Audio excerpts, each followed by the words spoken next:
부동산을 담보로 대출을 받을 때 얼마나 대출해 줄지 정하는 중요한 요건이 LTV, 담보 인정 비율이죠.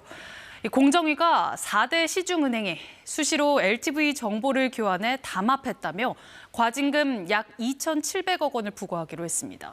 이도윤 기자의 보도입니다. 상가나 오피스텔 등을 주로 짓는 중소시행사. 부동산 담보대출을 여러 번 받았는데 은행들이 제시하는 담보 인정 비율 LTV가 늘 똑같았습니다.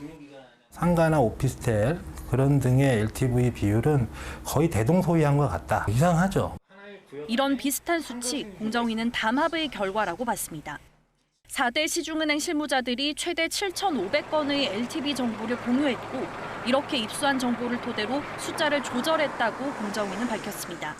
은행 직원들이 문서를 파기하는 등 정보 교환의 흔적을 없애거나 담합 우려가 있다는 점을 직접 언급하기도 했다고 했습니다. 담합한 은행들의 LTV는 다른 은행들보다 8%포인트 가까이 낮은 수준에 비슷하게 몰려 있었습니다.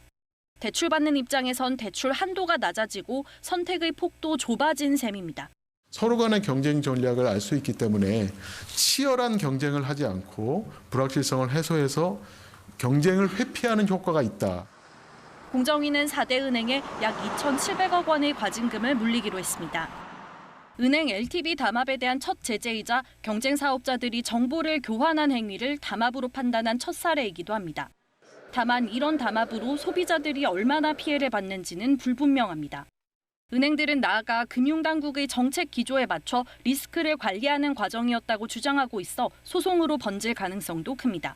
KBS 뉴스 이도윤입니다.